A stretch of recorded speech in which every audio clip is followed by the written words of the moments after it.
Welcome back, Devils fans, and our New Jersey Devils have defeated the Pittsburgh Penguins by a score of 5-2 tonight from the Prudential Center. I'm a little bit later than usual because I did break my self-imposed ban. A couple of you caught me at the game. Shout out to those of you that I met tonight at various points of the game. I'm bad with names, so I apologize, but shout out to all of you that I talked to throughout the game. Love talking to you guys in person and on the interwebs here. And I did lift my ban to see the Stadium Series jerseys live and in action. Of course, without the special oversized logo helmet, plus the atrocious RWJ Barnabas Health patch added to the jersey. But I had to go see those in person. Again, they're beautiful jerseys. So, I had to go see it. So I lifted my ban. I haven't been to the Rock in a while. Tonight's post-game recap brought to you by White Claw and, of course, RWJ Barnabas Health. Shout out to all the Devils fans. Unfortunately, I can't get too excited about these wins, even though it was an exciting game. Too little, too late for this New Jersey Devils club, but a miraculous win nonetheless. Getting it done at home, a big 2 points taken from the Penguins, who kind of still had a little more life than we did, and that probably put the dagger in their hearts. For their playoff hopes, but I had to go see those sexy black Stadium Series jerseys in person once again, and it was an exciting night. It was an exciting night at the Rock. If you haven't checked it out already, check out the interview I dropped yesterday with Scott Gomez, Devils legend. He tells some hilarious, epic stories in that interview. It's on the channel now, so check that out. Shout out to Gomer. He is a great dude, great interview, great story. So check out Gomer if you haven't seen that yet. And let's get into tonight's game. And I will say, Sidney Crosby is a treasure of our sport. A lot of people hate on him, this, that, and the other thing. There has been no better ambassador for the game of hockey for nearly the past 20 years almost now. It's crazy that Sid has been at the top for that long. But he is still so damn good nearly 2 decades later. Just the little things that he does, and you saw a little glimpse of it late in the third period there at that little assist. But I was actually at his NHL debut. I think it was October 5th, 2005. It was also the NHL debut of Zach Parise. Same game at the Old Barn Continental, and I have a really funny, kind of wild story about that game. So I think I'll do a little story time throwback at a later date for that one, because it is a very interesting story I have for the Sidney Crosby, Zach Parise debut. But Jake Allen returns in net tonight for the Devils and plays another beautiful game. Another beautiful game for Jake Allen. And folks, I'm pretty sure with each one of these Jake Allen starts, we are getting closer and closer to him being the starter for the 24-25 New Jersey Devils. I just, the analytics on this guy and the stats, if he continues to play anywhere near this level for the rest of the season, I just don't see us going to get another goalie. I really don't. I just don't see it. I think they're going to go with him next year. I hope I'm wrong, but I really think that's the plan. Let's go to the game scoring at 5:35 of the first. Dawson Mercer gets in tight, gets one past Jari, giving the Devils the 1-0 lead. A very rare Devils scoring first game tonight. A very, very rare time for the Devils to get on the board first. Mercer does it at 5:35, giving the Devils the 1-0 lead. First period ends 1-0, and we head to the second, where at 7:16, Pettersson just unleashes an absolute bomb. A bomb from the point by Pettersson gets right past Allen at 7:16 of the second, tying the game up at 1. And then on the power play at 14:20. Give me fuel, give me fire, give me that which I desire. Woo! The Timo Meier resurgence, the Timo Meier renaissance, the Timo Meier revival is alive and well. Timo getting his 20th at 14:20 of the second on the power play from Luke Hughes and Jesper Bratt, giving the Devils the 2-1 lead.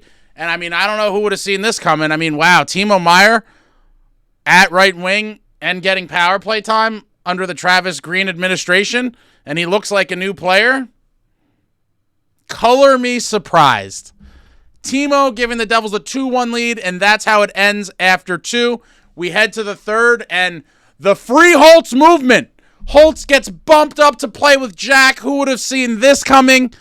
I heard a little snippet of Travis Green in the car on the way home from the game, and apparently they saw enough progress of Holtz trying to do the things they were asking, and so he saw an effort to correct whatever things they were, killing him for.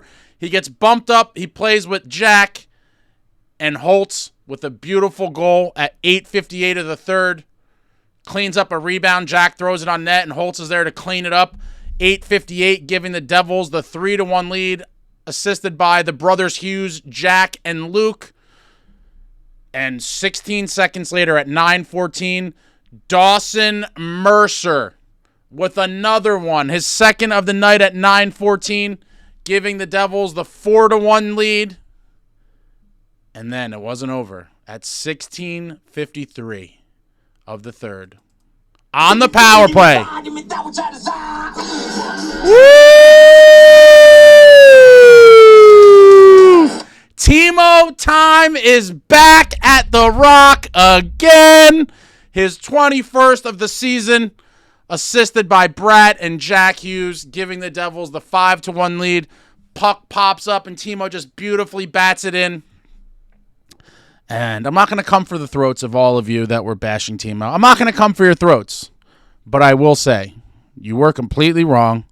He was playing hurt. No one gave him any sort of benefit. Everyone was kicking his back in. I was defending him here on this very channel. Man was playing through an injury, out of his natural position, starved of power play time. And it seems like he got healed up a little bit. He got put on his right wing, and he sees the power play time, and this is a new man, Timo Meyer, looking like the bull we traded for and the bull that we paid handsomely to be here for the next 7 years after this one, for his 8-year contract, this one and 7 more. And all I could say is, deposit your apologies in the comments. Timo Time is here. And then at 17:15, Rust gets a goal on a beautiful backhand feed from Sid, kind of pinned against the backboards. Sid throws it out beautifully. Rust gets it at 17:15, cutting the Devils' lead to 5-2. That is how the game ends. I was really itchy. I had this very hat on, and I was getting real itchy to launch it. Both Dawson Mercer and Timo with 2 goals, and I thought one of those boys might get lucky on the empty net. But Timo was out there for a little bit with the empty net, and he didn't really have any good chances. So both Timo and Mercer end the night with 2 goals apiece. No hat trick. The hat is safe. Comes home with me. I really was itching to launch it on the ice. I wish I came home hatless. 1 hat down from the collection would have been nice. But big Devils win 5-2. Dagger in the hearts of the Pens. And let's look at some of the game stats. Shots on goal. Penguins and Devils both with 38. Face-offs, very close, 50.8% for the Pens, 49.2% for the Devils. Pens 0 for 2 on the power play, and the New Jersey Devils go 2 for 3 on the power play. The power play seemed like it was, it got shocked back to life tonight. It resembled a true power play, showed some signs of life, and we scored two goals on three tries there for a 66.7% power play rate. Pens with 11 hits, Devils with 10. Obviously, you guys know I love the hits. I'd like to see way more hits than 10, but it is what it is. Block shots, 17 for the Penguins, 18 for the Devils. Penguins with 4 giveaways, Devils with 9 giveaways, and the Pens with 14 takeaways, and the Devils with 7 takeaways. And, yeah, the Devils were pretty much in control most of this game, I would say. They looked pretty damn good, and it's just been the tale of 2 teams all year. We've come out flat and looked like shit in some outings, and in some games we look like we could, beat any team on that given night. But I will say Jakeallen has turned out to be quite the surprise. Unfortunately, he came much too late to salvage this season. I'd wish we'd gotten him in January. I believe we're 100% in the playoffs. I think everyone is pretty much on board with that train of thought now. The guy has been playing at a level way, way above what we had seen, all year long with the Vitek, Dawes, Schmid carousel. But the 3 stars of the game with 2 goals from the Devils. Number 28, Timo Meyer. The second star also from the Devils with 2 goals. Number 91, Dawson Mercer. And the first star of the game, and your 2024-2025 New Jersey Devils starting goalie, number 34, Jake Allen, with another solid performance, improving his Devils record to 2-1 on the season. His start was wasted in Vegas. Unfortunately, he played a great game. We did absolutely nothing for him. And in his 3 games now, that brings his goals against average to 2.01 with a save percentage of .946. And I don't need to tell you guys, this is nearly, our goals against at one point, I think for the season, like collectively was like 3.7 or 3.8. So you're talking about, nearly half of what his goals against is nearly half of what we were getting all season long. And we were getting saved. I think our team save percentage was probably like 880, 890 at one point, and he's at 9.946, nearly at 950. So you're talking about, 50, 60 points higher on a save percentage with goals against of a little more than half of what we were getting. I mean, this is night and day.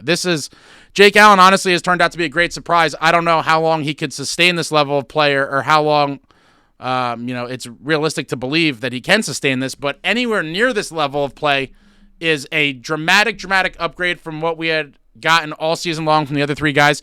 And had we had this guy in January, we're 100% a playoff team. That is just a fact. I mean, you could just go back and look at all the games that we lost because of shit goaltending. And with Jake Allen playing anywhere near how he is now, those games are wins. But it is something positive to look for next season.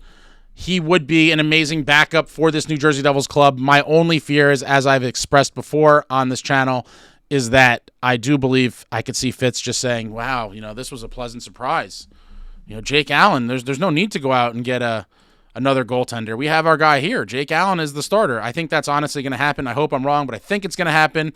But great game from him. Also, hilariously enough, he tried to channel his inner Martin Brodeur and fire one down on the empty net. I would freak out if I ever saw a goalie goal live. They're obviously super rare, and it's something I've always wanted to see since I was a kid. I heard his interview after the game. He said his hands were wet or something, and he kind of slipped, so he kind of flubbed the shot there. But he had a beautiful wide open look, wide open ice, and he got the puck in the perfect position. Had he had solid, if he had his hands in a solid position and he had all the room in the world, he really could have fired one into the empty net. But he also said in the interview that he's always wanted to score a goal, and with a big lead in the right opportunity, he will continue to try. So something to look for. The Jake Allen, Martin Brodeur, fire it down the ice on the empty net attempt. I'm sure we'll see a couple more from Jake with multiple goal leads. He will be looking to pot one for the first time in his NHL career. And great game overall at the Rock. Great game overall at the Rock. Let me know in the comments what you thought about the game. What did you think about anything related Devils hockey? Free Holtz. Free Holtz might be something to keep an eye on going forward. We'll see if he gets some time on any of the big boy lines and he's freed from the 4th line prison. He's been locked in all year under Lindy and Travis Green, which I do believe was kind of ordered by Fitz in the analytics department. But it seems for the moment Holtz might be freed. Timo continues his destructive path in the Travis Green era, and Jake Allen looks like, a complete steal on deadline day, and it's a shame we didn't get him sooner. But anything about the game, let me know in the comments. Look forward to talking to you all. Exciting night at the Rock. Check out the Gomer interview on the channel if you haven't seen it yet. Super, super interesting stuff and great stories from Gomer. I have a lot of shit cooking. I'm cooking up a lot of special stuff for you guys. Super exciting stuff to come. And I look forward to, keeping the train rolling. Keeping the train rolling. And that's it. I'm spent. It was a long night at the Rock. I ate a lot of food. I feel like I'm going to barf. Cheers, Devils fans. Massive win. Like, comment, subscribe, and all that jazz. Until next time, friends, let's go Devils.